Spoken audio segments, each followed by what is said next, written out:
ჩვენი ძმები როგორ არიან? ბიჭო ჩაგარები.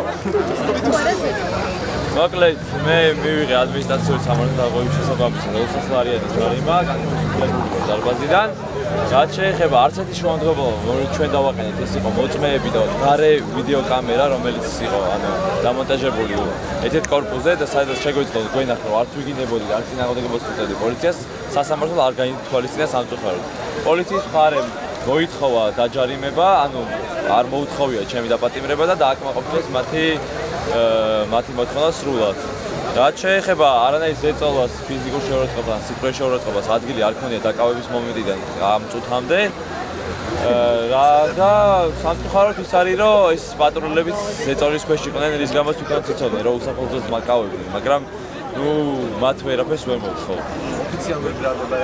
ოფიციალური ბრალდება იყო სიტყვიერი შეურაცხყოფა და პოლიციისთვის წინააღმდეგობის გაწევა. სანდრო, ბრალდების ხარე ვინ გამოიყვანა? ბრალდების ხარე იყო პატრული, თვითონ პატრულის ეკიპაჟი. დაკავების მომენტში რა გიქნა სანდრო? დაკავების მომენტში კარგი ხანი თვითონ არ იცოდნენ, რის გამო დავმაკავეს, სადღაც არკვევდნენ 40 წუთის განმავლობაში მანქანაში რეკავდნენ ვიღაცებს ხდებოდნენ, არ იცოდნენ თვითონ რის გამო ვიყავი დაკავებული. ბოლო მომენტში მეც მოკერით გავიგე, რის გამო ვიყავი დაკავებული. ნორმალურად არც ამბიცნეს რა ბრალდება მქონდა.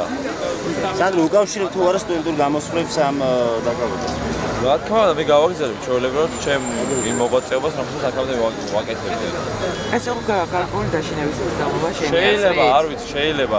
მე ვფიქრობ, რომ იმის გამო, რომ მე ვიყავი ერთ-ერთი ადამიანი, რომელიც ყველაზე მეტად აწყნარებდა ხოლმე იქ ადამიანებს აშოშმინებდა, სწორედ ესეთი ადამიანები არ აწყობთ, ხა, რომელიც მშვიდობაზე არის ორიენტირებული, პირიქით უნდათ რომ რამე პროვოკაცია მოხდეს და იმიტომაც იყო ჩემი დაკავება მათთვის აუცილებელი.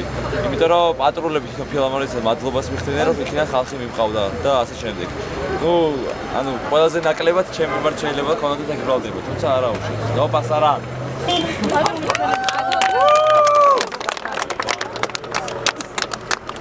აქეთ არის ადვოკატი. სასამართლო ამ შემთხვევაში არ უგებს სწორედ სამართლის სასამართლოს განხილვა და არ მოხდა საშუალება რომ ობიექტური მტკიცებულებები წარგვედგინა და საქმეზე. კაი, მადლობა.